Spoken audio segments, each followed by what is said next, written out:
tous et bienvenue dans les coulisses du Royaume des Lions, la web-série du blog Tout Savoir Animaux. Aujourd'hui, dans ce premier épisode, Sébastien Laurent, le directeur du zoo de la Boissière du Doré, nous présentera le nouveau projet 2020 du parc. Nous découvrirons ensemble le début de ce chantier, nous en apprendrons plus sur l'histoire de ce zoo et sur le métier de directeur de parc zoologique. Dans les coulisses du Royaume des Lions, épisode 1, le début d'un royaume. Bonjour, je m'appelle Sébastien Laurent, vous êtes ici au cœur du projet 2020, donc le Royaume des Lions qui est prévu en ouverture au printemps 2020. Et pour nous c'est un gros projet qui nous tient énormément à cœur puisque ça va dans une politique du parc d'extension mais surtout d'amélioration des conditions des animaux. Et on est parti depuis 2 ans maintenant sur l'évolution des parcs à félins avec les panthères noires et les servals qui ont été réhabilités pour 2019. Et on continue la série avec un énorme parc à Lyon qui fera pratiquement 2 hectares pour le printemps 2020.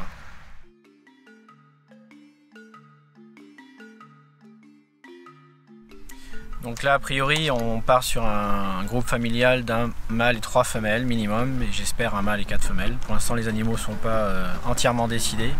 Ça va se conclure dans les semaines qui viennent.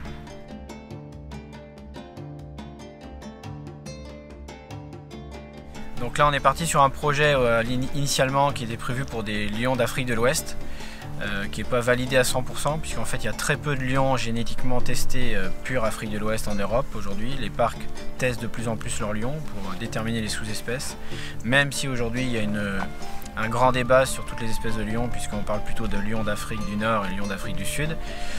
Voilà. Alors, sans rentrer dans la polémique et le débat des sous-espèces de lions, voilà. Aujourd'hui c'est pratiquement décidé, mais ça va être validé dans les semaines qui viennent.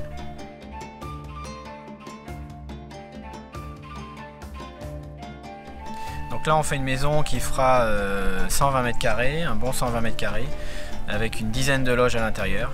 Donc voilà, beaucoup de potentiel pour ce groupe de lions. L'idée il est de faire un peu de reproduction mais pas non plus de trop. Donc je pense qu'il y aura une femelle sur les 3-4 qui sera en situation de reproduction assez régulièrement. Mais voilà, on veut vraiment maîtriser le groupe et garder une espèce qui est de toute façon avoir les comportements les plus sociaux possibles puisque c'est l'espèce qui veut ça.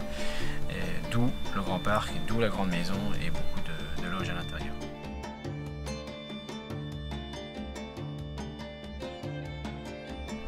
En avant, c'est vraiment le bien-être animal. Aujourd'hui, on est parti depuis quelques années, la Boissière est réputée pour ça, on a toujours fait vraiment le maximum pour les animaux, les gens le savent très bien. Et aujourd'hui, c'est vrai qu'on est parti avec les panthères noires l'an dernier, je l'ai dit, sur des enclos qui sont plutôt XXL. On a commencé avec les plaines africaines il y a une quinzaine d'années, et aujourd'hui on voit bien que c'est ça qui est tout simplement normal pour les animaux. Donc aujourd'hui, même si c'est pas du tout courant de voir des tailles comme ça d'enclos, notamment pour les félins, puisque ça a des coûts assez impressionnants. Mais voilà, nous on se donne les moyens de vouloir faire des enclos félins qui soient très très grands, et c'est le début d'une grande série.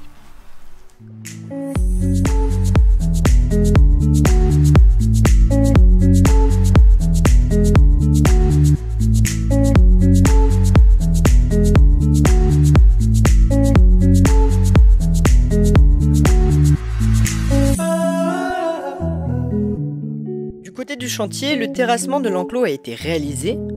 Les poteaux de la clôture ont été installés pour délimiter le futur espace des lions. Un point d'eau naturel a été creusé et les premiers rochers et souches d'arbres ont été installés pour agrémenter cet enclos et réaliser un paysage africain.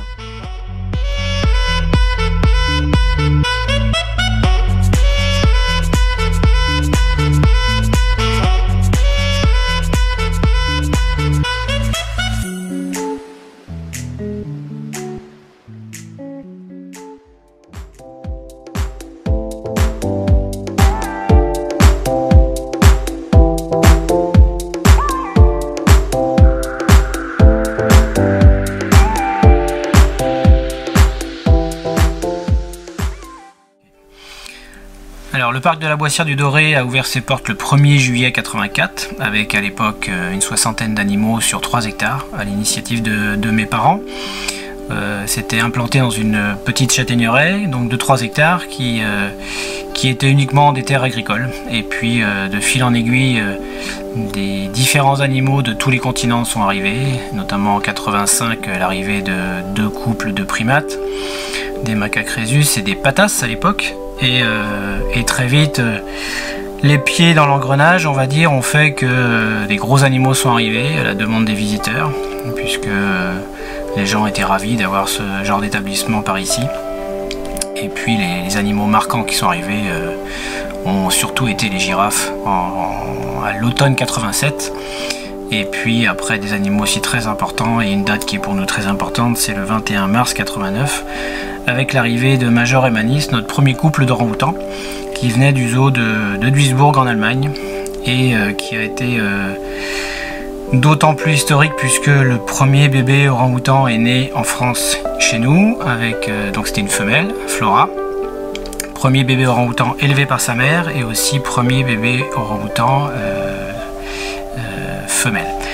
Ensuite, on va passer directement en 92, qui a été une année aussi importante pour nous, avec l'arrivée d'animaux très intéressants, et surtout le démarrage des primates en liberté, qui a été dans l'histoire du parc des faits marquants.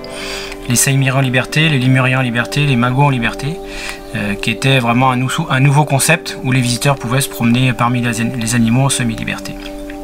Ensuite 96, année aussi très importante puisque c'était l'adhésion à l'EASA, donc l'association européenne des zoos et aquariums, et très vite on s'est spécialisé dans la reproduction d'espèces menacées, et notamment l'intégration à différents programmes d'élevage européens, comme on les a déjà cités, mais les girafes, les orang-outans, panthères nébuleuses, les tamarins-lions, petits pandas, ça c'était les premiers EP qui sont arrivés chez nous. Et depuis maintenant plus de 20 ans, le plan de collection est surtout axé autour de ces espèces qui sont très menacées dans la nature, qu'on aide par l'intermédiaire de notre association BMC, Boissière Mervan Conservation. Donc les plus récents, panthères des neiges, gorilles, qu'est-ce qu'on peut citer, les géladas, les guépards, voilà, toutes ces espèces qui sont gérées à l'échelle européenne et qui sont très importantes pour nous puisqu'il y a vraiment un aspect conservation derrière. Et puis voilà, aujourd'hui le développement du parc a un petit peu changé. Depuis maintenant une dizaine d'années, on s'oriente vers des enclos qui sont de plus en plus vastes, des volières aussi très grandes, où on peut mixer différentes espèces d'animaux, comme il y a 2 ans avec le projet australien, là c'est la volière australienne. Et là le programme depuis maintenant 2 ans, c'est la réinstallation des grands carnivores et des félins en général dans le parc. Nous avons refait les panthères noires et les servales l'an dernier, avec des enclos qui ont été multipliés par 4 ou multipliés par 6 pour les servales.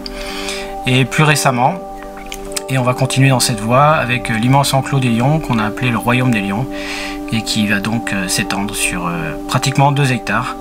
Et ça aussi, c'est encore la continuité d'une demande, et je pense que c'est sincèrement l'avenir des parcs zoologiques modernes, c'est d'assurer le bien-être maximal pour nos animaux, et évidemment les grands espaces en font partie. Donc on va continuer dans cette voie, et d'ici à 5 ans, l'idée est de vraiment replacer tous nos carnivores dans des espaces qui sont tous XXL. Après cette belle présentation de l'histoire du zoo de la Boissière du Doré, nous retrouvons Sébastien Laurent devant la lagune des Flamants Roses pour en apprendre plus sur son métier. Mon métier de directeur de parc, il est complexe, et en même temps il est forcément hyper intéressant puisqu'il faut être super polyvalent. J'ai eu la chance de démarrer soigneur animalier. J'ai été soigneur animalier pendant plus de 15 ans. Donc je suis passé par tous les postes du parc, avec une petite préférence pour les grands singes. Et c'est pour ça qu'aujourd'hui je me plais à raconter que j'ai bac plus 22 avec les grands singes. Mais blague à part, voilà, aujourd'hui ma mission, c'est vraiment d'être chef d'orchestre de tous les métiers du parc, que ce soit administratif, animalier, un petit peu vétérinaire, un petit peu commercial, un petit peu communication. Et même si chacun aujourd'hui est à son poste, et le parc s'est professionnalisé depuis ces dernières années, mais voilà, l'idée c'est d'être aussi, j'aime beaucoup le terrain, je privilégie les moments au bureau plutôt tôt le matin ou tard le soir pour être avec les équipes. Je suis toujours à toutes les embauches, matin et après-midi, et voilà, même si encore une fois on délègue Manu par exemple qui est responsable technique ou à Romain qui est responsable pédagogique. Mais l'idée c'est vraiment de coordonner tout ça et le travail est complètement différent suivant les saisons. Aujourd'hui on a vraiment une activité qui est très saisonnière. L'hiver forcément c'est les travaux. Au printemps il faut aller beaucoup dans le recrutement pour toute la partie saisonnière, que ce soit animalière, spectacle, boutique, resto ou accueil. Et puis après voilà, tout le monde est en place. Juillet, août, je dirais qu'il n'y a plus qu'à voir et vérifier que tout fonctionne bien. Et puis dès septembre-octobre on repart sur le plan de communication pour l'année qui suit. Donc voilà, c'est ce qui me plaît aussi, c'est de faire plein de choses. Et même si mon travail favori, ça reste quand même les projets futurs.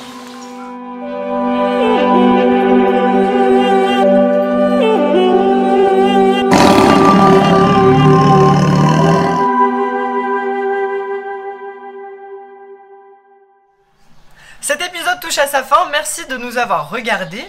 N'hésitez pas à interagir avec nous sur les réseaux sociaux en postant vos plus beaux clichés des animaux et du nouvel espace du zoo de la Boissière du Doré avec le hashtag Le Royaume des Lions, à suivre nos empreintes sur Instagram, Facebook et Twitter, à rester informé de toute l'actualité du zoo de la Boissière du Doré et de vos parcs zoologiques et aquariums préférés sur toutsavoiranimaux.com.